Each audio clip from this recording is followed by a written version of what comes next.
عيالي يصورون في البيت، ابكشف الموضوع انا. وردتين جبناها من سوق الصواريخ، وردتين، تعرفون سوق الصواريخ بجده او سوق 7 الحين اسمه سوق 7. رحنا سوق 7 طول العمره، جبنا لنا طاوله كان ذيك اليوم على تخفيضات ب 190 ريال، 190 ريال، ووردتين ونخله، وحطينا على الطاوله، ويجون يجلسون من تحت كذا ويحطون كاس. جبنا كاسات وجبنا مجموعه اشياء كلها ما تكلف 300 ريال. كل الهيله ما هذه ما كلفتنا 300 ريال. يجون يحطون على الطاوله، وكل يوم منسدحين تحت الطاوله. اشوفهم انا عيالي، انا اشوفهم يعني، ما حد قال لي. حتى ادخل عليهم اقول الصور هذه وين؟ قالوا في البيت. كنت مره جميله، كنت مره جميله. قالوا والله هذه هي. كنت حرام عليكم، ناس يعني يحسبونكم في شكوكوكو في ولايه هملايا مدري فين، وانتم في صاله 4 في 3 نصها كنب. حتى الطاوله الحين بجي ادخل اجي ورا الطاوله، الحين اطلع من فوق الطاوله، ضيقه الصاله ضيقه مره ضيقه، فيها طاوله فضحتوها. في طاوله عندي في النص ضيقه الدرب، اطلع من فوق الطاوله عشان اروح اجلس في المقدمه هناك، ويصورون. انا في المقلط اجي ادخل عليهم اتابع سنابها، قلت يا الله وين رحتوا اليوم؟ قالت ليش؟ قلت في صوره تجنن. قالت لا هنا في الصاله.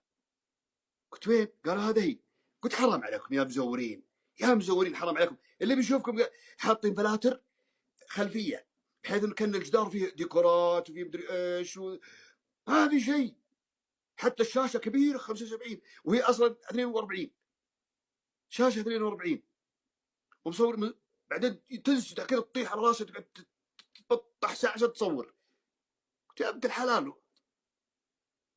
ترى خابزينه يعني. هي طاوله 190 ريال على تخفيض، ووردتين، وبعدين في واحده من الوردات دي انا جبتها من الديره، كانت عندي في الديره اصلا من زمان كانت عندنا، وكل يوم اغسلها بالليل عشان الله يكرمكم بالتراب ده، كل يوم اغسلها. وجبتها حطيتها على الطاوله، لقيت يوم صورها طلعت فخمه، طلعت تجنن. قلت ايه خلاص، انا عرفت الموضوع شو. عرفت ان كل المشاهير وكل العالم اللي قاعد يصورون انهم بنفس الطريقه هذه، يترززون لهم كم ورده وكم طاوله وكذا، يجوا على زاويه معينه ويقعدوا يصورونها. حتى الفلتر اذا جو يصورون الكبسه مثلا عليها لحم وكذا، يحطون فلتر يلمع وكان اللحم كانه شيء، وعادي لحم حاشي، لحم حاشي احيانا ما نكمله، نقعد قاسي، مره قاسي تحتاج بكره تسوي اسنانك من جديد، مره قاسي. انا غشينا فيه الملحمه وغشينا فيه، ويوم يصورونه واشوفها انا بكره قلت ما شاء الله اللحم هذا. قال هذا اللي اكلته البارح بغيت تموت. كنت احسبه شيء جديد. قال هذا اللي قاعد بطرك البارح يمغصك هذا، بس الفلتر دلع. يا ناس والله لا يغركم الفلاتر، لا تغركم الفلاتر.